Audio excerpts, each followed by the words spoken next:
माझ्या सर्व बंधू आणि भगिनींनो, आज आपण एकता ग्रामविकास पॅनलच्या प्रचाराचा नारळ औपचारिकरित्या अधिकृतरित्या फोडलेला आहे। आपण मागील 15 दिवसापासून जशी ग्रामपंचायतची निवडणूक लागली त्या काळापासून ही निवडणूक बिनविरोध कशी होईल, हालाकी आम्ही मागील 5 वर्षाच्या कार्यकाळामध्ये पॅनलमध्ये होतो।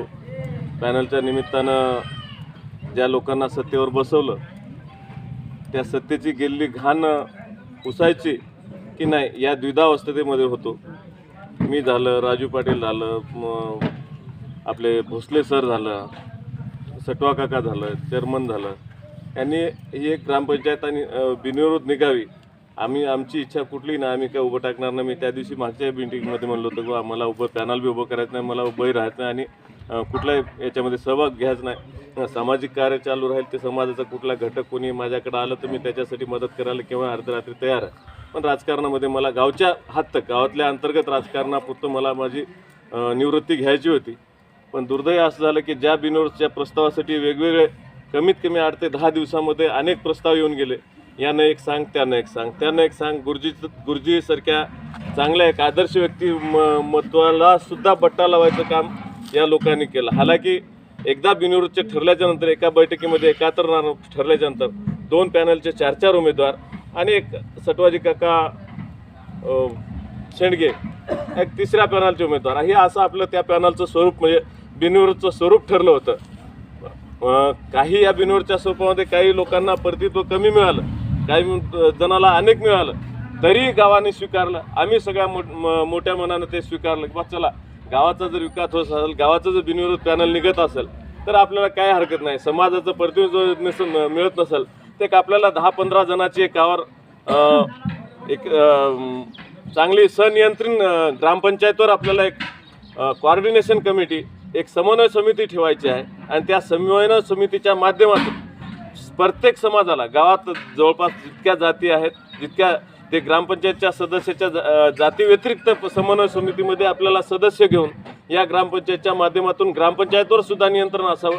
आणि कोणी कार्यकर्ता समजा विनाकारण जाणून बुजून समजा ग्रामपंचायतच्या विरोधामध्ये तक्रारी, कुठं पैसे मोपणं, कुठं काही ग्रामसेवकाला, कर्मचाऱ्याला ब्लॅकमेल करत असेल तर त्याच्यामध्ये एक नियंत्रण आणि एक दुवा म्हणून, पूल म्हणून काम करण्याची आपल्याला त्या कोऑर्डिनेशन कमिटीच्या माध्यमातून करायचं होतं। आणि तशा प्रकारचे आपण कोऑर्डिनेशन कमिटी स्थापन करू म्हणून त्यांना सुद्धा सांगितलं आणि त्या दृष्टिकोनात आपली पावलंही पडू लागली होती।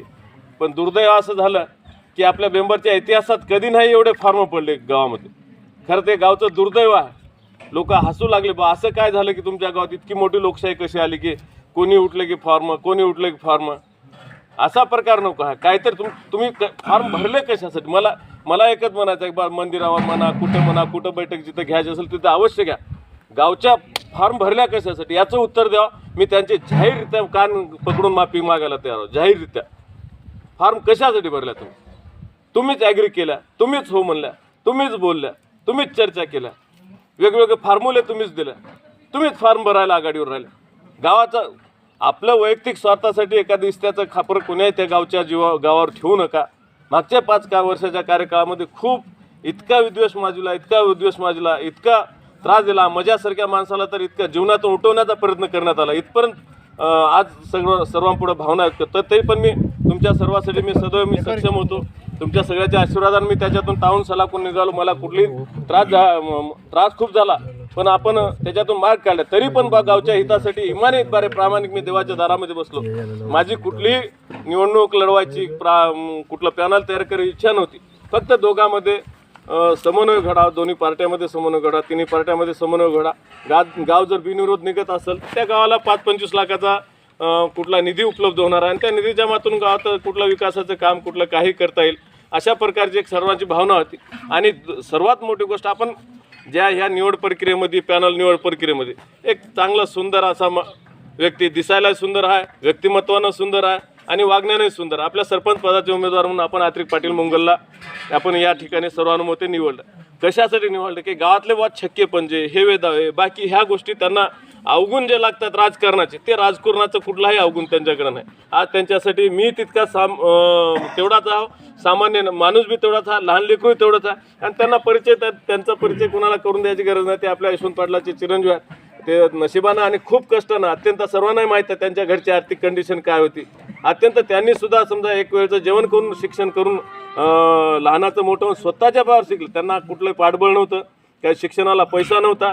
कुठं बा चला मोठ्या याच्यावर हॉस्टेलवर राहिले, कुठल्या तरी याची मदत घेतली, त्याची मदत घेतली. असली मदत न करता स्वतःच्या आज जीवावर बुवाचं स्वतःला पुण्यामध्ये स्वतःचं घर आहे, स्वतःचा प्लॉट आहे, चांगली लाखभर रुपये, लाख दीड लाख रुपयाची पगार आहे. पण काहीतरी करून दाखवायचं बा गावासाठी. आज मागच्या 5 वर्षाच्या कार्यकाळामध्ये कुठलंही पद त्यांच्याकडे नसताना 25,000 शाळेला देऊन पूर्ण शाळेची रंगोटी त्या बुवानं करून घेतली. हालाकी काही गरज नाही त्या बुवाला इथं येऊन इथं याचे हात जोडा, त्याचे पाया पडा. पण एक माणसाचं, कुठल्याही माणसाचं एक धोरण राहते की बा ज्या गावामध्ये जन्म झाला, आपल्या देशाविषयी कसं कोणी काय बोललं की आपल्याला राग येते. भारत असा जर म्हणलं तर आपण काय करतात, चणकट त्याच्या कानाखाली काढतात. तसे आपल्या गावाविषयी, आपल्या शाळेविषयी, आपण त्या शाळेच्या मातीवर आपण सारू आपण शिक्षण घेतलं.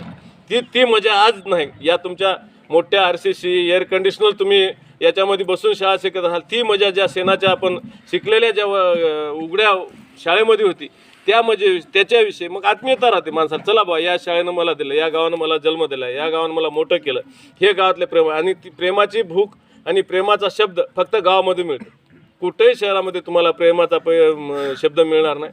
पैसे मिळतील, लाख मिळतील, कोटी मिळतील, काय मिळतील, पण प्रेम मात्र तुम्हाला काय विकत घेणार नाही. आणि त्या पद्धतीनं आपण या अत्रिक पाटला सरपंच पदाचा उमेदवार म्हणून आपण सर्वानुमते त्या बिनविरोधच्या याच्यामध्ये घोषित करण्यात आलं होतं.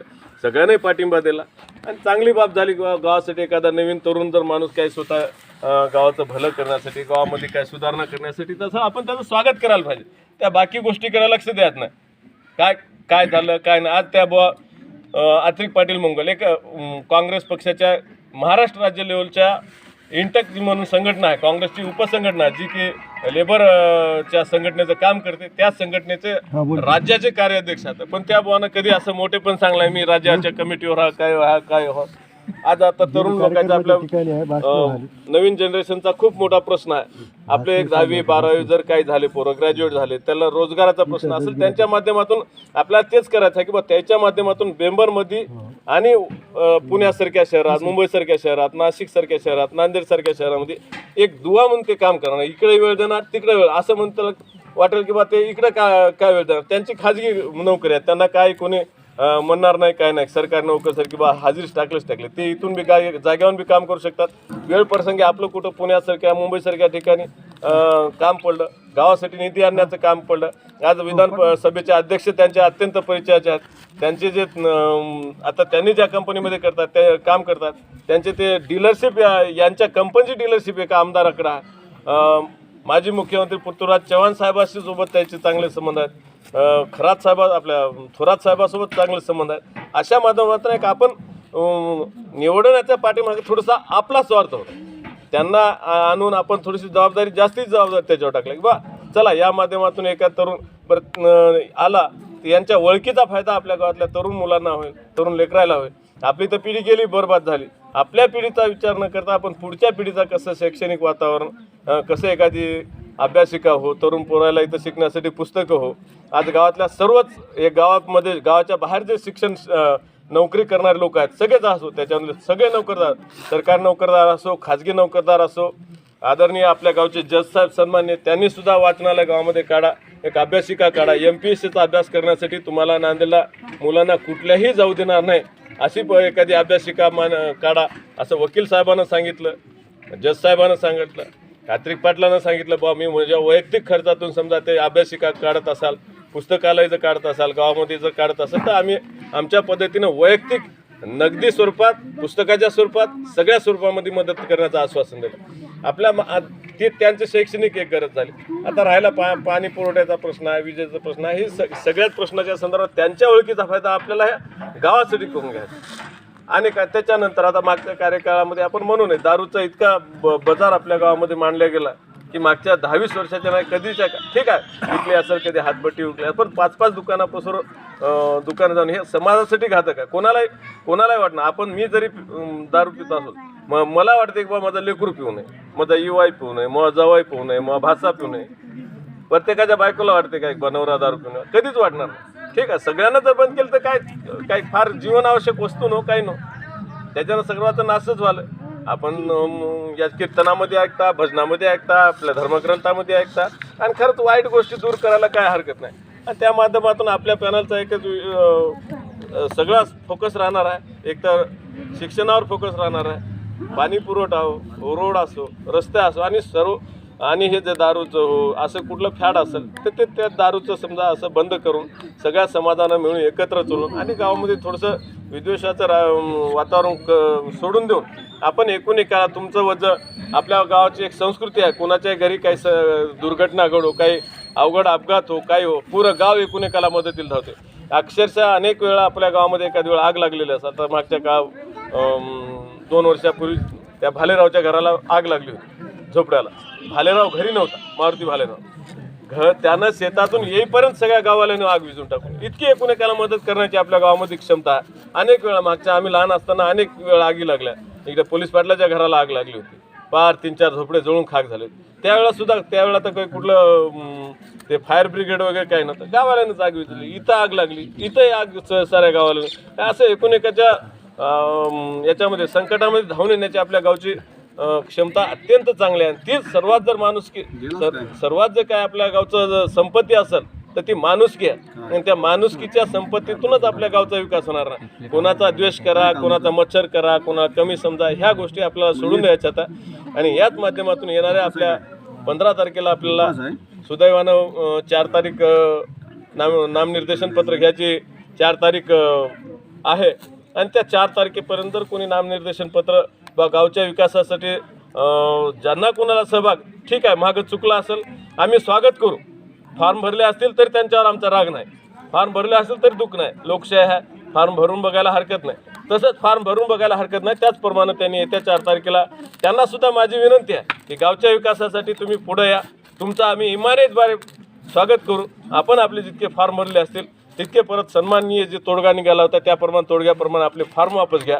आणि त्याप्रमाणेच आपलं हे बिनूरचा आपला गाडा येत्या 4 तारखेला जर चालला तर आपला नशिबानं आपल्या गावामध्ये कुठले वितंडवाद वाद आम्ही म्हणाल आपलं हे पॅनल झालं याचा अर्थ आपला त्यांनाही कमी समजत नाही. ते आपलेच भाऊ आहेत, त्यांनाही आपल्याला महत्त्व द्यायचं, त्यांनाही मान द्यायचा, त्यांचाही सन्मान करू. पण सन्मान केव्हा करू की बा सन्मानाचा तोडगा निघाला होता त्या सन्मानीय तोडग्यावर त्यांनी बी आज बी ठाम राहावं. ठीक आहे, फार म्हटले आपल्याला काही वाईट वाटायचं कारण नाही, दुःख वाटायचं कारण नाही. फक्त सन्मानानं तुम्ही एक हात पुढे केलं होत्या, आम्ही एक हात पुढे केलं. आणखीन आपण काय करू, फार तुम्ही सन्माननीय तोडग्यानुसार उचलून घेत असाल तर आपण एकूणएकाच्या गळ्याला पडू आणि सन्माननीय आपला तोडगा काढून गावाला बिनोरच्या माध्यमातून 5-25 लाखाचा निधी कुठं मिळणार आहे, कसा मिळणार आहे याच्यासाठी प्रयत्न करू. अनेक आता गावात ग्रामपंचायतचा बराचसा निधी प्रगतीपथावर कामं चालू आहे. जे मागच्या काळामध्ये पैसा तसाच पडून होता पण कामं करता आलं नाही, का केलं नाही हा त्यांचा प्रश्न. तरी पण आपण त्या सगळ्या गावकऱ्यांनी सर्वांनी मिळून त्या प्रशासकाला आणि ग्रामसेवकाला एक ताकद दिली. त्या ताकदीच्या बळावर खूप चांगले काही कामं केले, आणखीन काही कामं प्रगतीपथावर होतं. आणि येणाऱ्या काळामध्ये आपल्या सर्वांच्या आशीर्वादानं, आपल्या सर्वांच्या कृपेनं आत्रिक पाटलाच्या नेतृत्वाखाली तसंच एखादं चांगलं विकासाचं काम, विकासाचं मॉडेल जिथं गरज आहे, जिथं प्राधान्यक्रम आहे, एक विकास करताना काम करताना गावाचं काम करत असताना एक तुमच्याकडं प्राधान्यक्रम ठरवावं लागतं. डोक्यामध्ये एक कल्पना ठेवावं लागते की बा कुठं लागणार, भवानीच्या माळ रस्ता कोणता लागणार आहे, महादेवाच्या माल कुठं लागणार आहे, 10-5 फुटाची नाली कुठं लागणार आहे, शाळेमध्ये कुठं कमी आहे. आता जिथं संडास आहे तिथं पाणी नसते. यांची असे मागच्या 5 वर्षाच्या काळात असं होतं, तिथं पाणी आहे तिथं संडास नाही, संडास आहे तिथं पाणी नाही, टाकी आहे तिथं पाणी नाही. मग असं करून हे नियोजन शून्य काम करून काय उपयोग नाही. नुसते टाक्याचे थडगे उभं केले, नुसतं एखादी रूम उभं केली, नुसतं एखादं घर उभं केलं, नुसतं एखादं काही केलं म्हणजे विकास होत नाही. विकास हा लोकांच्या फायद्याचा राहतो. लोकाला त्याचा उपयोग कसा हवा. एखादी आपण जर खोली बांधली, त्या खोलीचा उपयोग कसा जनतेसाठी करता येईल, जनता वापर कसं करेल, हा त्याच्या पाठीमागचा सर्वात मोठा उद्देश राहा. आणि तसं केलं तर त्या कामानं आपण लाख रुपये आपण घर बांधता, कशासाठी बांधता की आपल्या चांगल्या पद्धतीने त्याच्यामध्ये राहता यावं याच्यासाठी. तसंच मग हे गावचं बी काम करत असताना चांगल्या पद्धतीनं आपल्याला त्याचा वापर करता, एखाद्या कामाचा सन्माननीय सर्वजणांना चांगला लाभ व्हा याच्यासाठी आपल्याला काम करायचं आहे. आणि आपण सर्व मोठ्या संख्येने आपण पहिलेच या प्रचाराचं नाळं फोडायचं होतं. त्या प्रचाराचं नाळं फोडण्याच्या कार्यक्रमाला सर्वांनी उपस्थित राहून आपण या पॅनलसाठी पुढे भविष्यामध्ये मदत करणारच आहात. आणि प्रत्येकाला हात जोडून विनंती आहे की एकदा निवडणूक लागली, आता 4 तारखेच्या नंतर जर प्रचाराचा अथवा मतदानाचा जर योग आला, प्रत्येकाने इमानीद्वारे आपल्या या पॅनलसाठी काम करून गावच्या विकासासाठी आपल्या अतिक पाटलाचे हात बळकटून त्यांना ताकद द्या, ते आपल्या गावाला काहीतरी आणून देते. एवढीच मी बोलून मला बोलण्याची संधी दिली. पुन्हा एकदा सर्वांना कळकळीचे हात जोडून विनंती आहे की आपण या एकता विकास पॅनलला आपण येणाऱ्या 15 तारखेला मतदान करावं आणि मोठ्या प्रमाणात आपल्या 4 तारखेच्या नंतर जर नामनिर्देशन पत्र वापस घेतले नाही तर आपल्या 4 तारखेच्या नंतर 4 तारखेला सायंकाळी आपल्याला आपले चिन्ह मिळून जातील आणि चिन्ह मिळून झाल्याच्या नंतर अधिकृत आपला प्रचार सुरू होईल. एक आपली प्रातिनिधिक दृष्ट्या सर्वांना माहिती हो अतिक पाटलाच्या संदर्भातलं काही कोणाचा असेल तर त्यांचाही ते त्यांच्या मनामधला हे निघून जावं बा हे कुठं राहतील काय नाही. मी त्यांच्यातर्फे ठाम आश्वासन देतो. आपले त्यांचे लेकरा पुतण्याचे नाते आहेत आणि असेच ते नाते सांभाळणार आहेत आणि त्यांना कुठल्या परिचय द्यायची गरज नाही. ते गावासाठी इमानीद्वारे प्रामाणिक प्रयत्न करायला तयार आहेत आणि हेच प्रामाणिक प्रयत्न त्यांच्या हातून या गावची सेवा येत्या 5 वर्षाच्या काळामध्ये चांगली घडो आणि चांगल्या हातून मेंबरचं नाव तालुका नाही, गाव नाही, जिल्हा नाही, राज्यस्तरावर पोहोचो एवढीच मी त्यांना शुभेच्छा देतो. आणि कळकळून विनंती करतो की सर्वांनी हा कार्यक्रम संपल्याच्या नंतर आपला खिचडी खाऊन कार्यक्रम संपवायचा आहे. तत्पूर्वी मी आणि आदरणीय अत्रिक अंकलला विनंती करतो की आपले शब्द मनोगत करा.